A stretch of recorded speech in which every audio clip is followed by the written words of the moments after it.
Welcome everyone, Questini here with a discussion about Total War Warhammer 3. Immortal Empires, Realms of Chaos, Old World. In this case I'm recording from the Old World mod as Drazov. Very fun campaign, very fun race, those Chaos Dwarves. Warhammer 3, in my perspective, is both one of the best games in the Total War series, and certainly the best Warhammer game, but also one of the worst games in the series, and the worst Warhammer game. How can it be both at the same time? Well, let's go down into the details and let me explain. For starters, one of the things to understand that makes Warhammer 3 great is diplomacy. In many past Total War games, including games that I do have a good opinion of, say Shogun 2, Medieval 2, Rome 1, from a campaign standpoint with Rome 1, the battles are pretty bad. But in those games, diplomacy was difficult to determine. And it was also incredibly limited one way or another. In Warhammer 3, we can understand as players why the AI is doing what it's doing. I'm not saying we can necessarily determine exactly when the AI is going to declare war, but we can figure out what the AI is going to do. For instance, if you have a faction like this, for instance, you know that the Moon Howlers are not going to be an issue because they're at war with Clan Rictus. Sure, they hate you, and they would likely declare war on you if they went against Clan Rictus, but as long as they're at war with Clan Rictus, they're going to leave you alone. And you can also sweeten the deal with the Moon Howlers or with any other faction by trading away settlements. That's why trading away settlements is such a crucial aspect in Warhammer 3. And then there's the vassal system, the legion system. Diplomacy in Warhammer 3 is one of the best diplomacy systems in the entire series. It's not quite as good as Free Kingdoms, because in Free Kingdoms you had the ability of trading items, you had more diplomatic options, but it's still one of the best diplomacy systems in the series as a whole. And it's certainly vastly superior to the diplomacy that was present in both Warhammer 1 and Warhammer 2. Furthermore, we have to talk about racial design. There's a lot of races in this game that are pretty great. The Greenskins, Chaos Dwarves, Dark Elves, High Elves. They're all very well designed races. Skaven. I would say like a third of the races in this game are pretty good. Pretty great, actually, to play in a lot of ways. Sure, there could always be improvements to a race like a Faith, for instance, Casualty Replenishment. A melee hero would be great. Hopefully they will fix that. But there's a significant number of races that are in a great spot. They're unique, they're interesting, they play differently, they have different campaign dilemmas. There's also a good number of races that are utter rubbish, but you have a wide variety of races on the campaign map. Some strong, some well-designed, some not so well-designed. But there's been a lot of effort put into this game to make races unique, to make them interesting. And then there's the legendary lords as well. Lots of uniqueness throughout the game, lots of interesting legendary lords, lots of variety. You consider lords like Oxyatl, for instance, Tarhox as another example, being quite unique in terms of their campaign mechanics and their campaign Sisters of Twilight, and so on, and so on, and so on. There's a long, long list. So a huge variety of lords, of races, of factions present in the game. More so than any other Total War game that has ever been released. Then we have the difficulty considerations. Difficulty is always something that has not necessarily been handled well by Creative Assembly. We've gone from difficulty levels not meaning much to difficulty levels that were so extreme in like Attila, Warhammer 1 and Warhammer 2 that AI cheated, in Shogun 2, that AI cheated to an absurd, ridiculous level. One of the things that is a genuine improvement in Warhammer 3 that where it stands kind of on its own 2 feet is the difficulty options. The AI does still cheat, but the way the AI cheats is within a reasonable level. You, as the player, if you play well, you can overcome the AI. You're not going to face silver ranked units by turn 10, as you would in Warhammer 2, which is something I, by the way, despise there. The melee cheats, while there's still some melee benefits to the AI, they've been significantly toned down. In fact, you can completely turn them off through the AI stat modifier that Creative Assembly recently introduced. So you no longer even have to deal with all of that. You still can give the AI a significant amount of power on the campaign. It would be better to have more difficulty customization. Pharaoh added a bunch of options, though it didn't add an AI stats modifier, which is a shame. But the fact that we do have a fairly decent difficulty design in the game is great. Also, the AI. Yes, this might come as a shock, but the AI in Warhammer 3 is, from my perspective, one of the best AIs that we've gotten in the series, specifically the campaign AI. While people will argue that it can be too passive, and yes, it can be, if you're playing on low battle difficulty, the AI will be too passive. It also comes down to the auto-resolve. The auto-resolve is not particularly great in Warhammer 3, but the AI will present the greatest level of challenge in any Total War game without cheating to a ridiculous level, as it did in some other games that people consider challenging. Because when you look at Attila, when you look at Rome 2, when you look at Warhammer 1 and 2, the reason those games were quote-unquote harder isn't because the AI was better. It's because the AI cheated more. In Warhammer 3, the AI doesn't cheat anywhere near as much, but it can still certainly present a decent level of challenge against the player. Also, Warhammer 3's performance, while not necessarily great in Immortal Empires because of all the trade-offs Creative Assembly had to make, and certainly not the best performing game, is still certainly solid performance compared to many other games we've seen in the series. The performance we've seen in Total War games since Warhammer 1 has been significantly improved than before.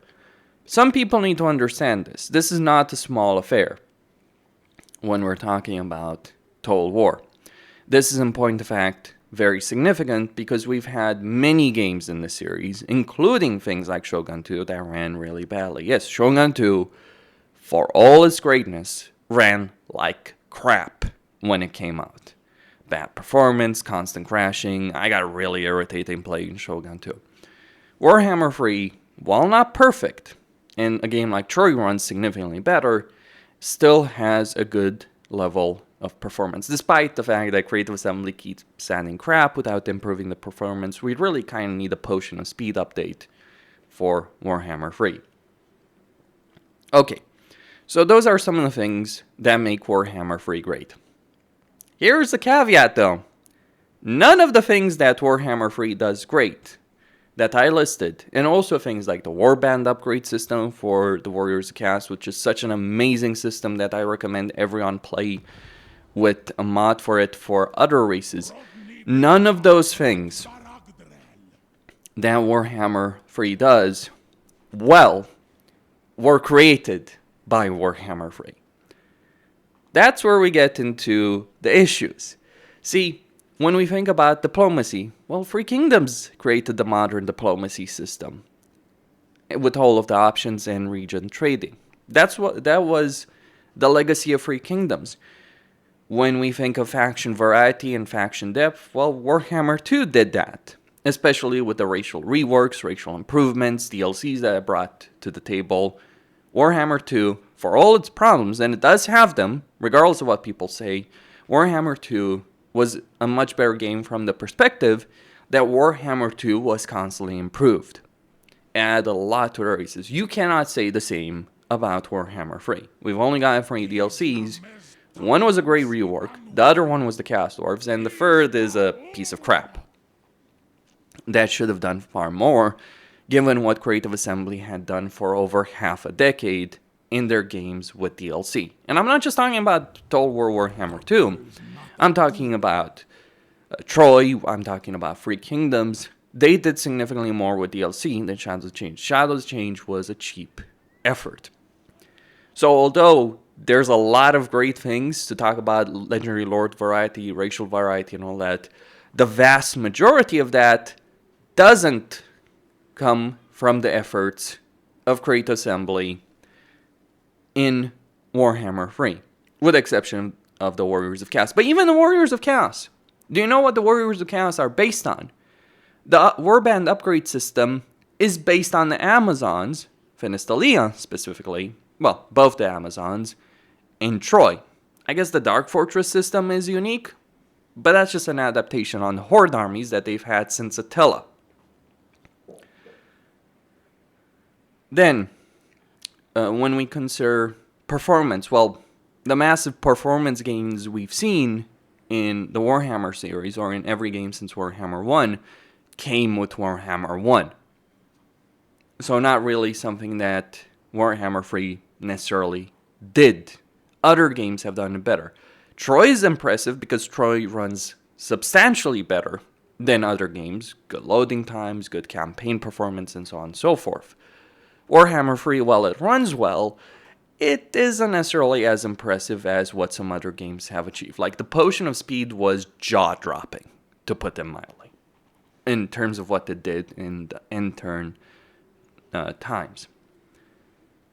My point, a lot of the things that make Warhammer 3 great, racial variety, lord variety, performance, diplomacy, the Chaos Dwarfs, the resource system, the Chaos Dwarfs, they're taken from they're either based on things that Creative Assembly did in Warhammer 2 and just taken and obviously put in Warhammer 3, or based on things that Troy and Free Kingdoms did. Every single great feature of Warhammer 3 was not created in Warhammer 3. And that's really the problem. Warhammer 3 added nothing that was great. As an individual game, this is why it's terrible. Because when you look at what Warhammer 3's legacy is, it's not really that great. The only kind thing you could probably say about Warhammer 3 is the Warriors of Chaos rework. Chaos Dwarfs doesn't get a vote on that subject, because Chaos Dwarfs is based on Troy, and it's based on just what Creative and what the CA Sophia team had done in Troy in terms of the resource system. So Troy deserves a lot more credit than Warhammer 3 does for the Chaos Dwarfs, because that's where it came from. So while it's great that they adapted it, it wasn't an original idea. Did Creative Assembly implement any original ideas in Warhammer 3? Maybe Kislev, Nurgle, Skarbrand. Well, I'd say Nakari is kind of unique. The Grey Bastion and Cafe is unique, but Kislev's supporter system and if God Invocations, it's based on Troy, and it's actually shittier than Troy. Kugaf's recruitment system, global recruitment with units starting at half health, that's based on Thrones of Britannia. Yeah, no wonder Kugaf is a pile of crap, because he was built on the systems of a really bad game. Skarbrand, well, he's based on Tarax, who was created in Warhammer 2, and Tarax is based on Lubu in Free Kingdoms, with the momentum mechanic. I guess Nakari and Kairos are unique, except Kairos is also utter rubbish. Sure, you can argue about the harmony system with Cafe, but I've never really cared much about the harmony system. I suppose the harmony system is one of the few things, and Cafe in general is one of the few things that Creative Assembly developed well for Warhammer 3. Don't get me started on the Ogres, piece of crap race that was just made by the marketing team to sell more copies. Really terrible race in a lot of ways. What are some of the things that were created for Warhammer 3? Unique to Warhammer 3. The buildable siege defenses.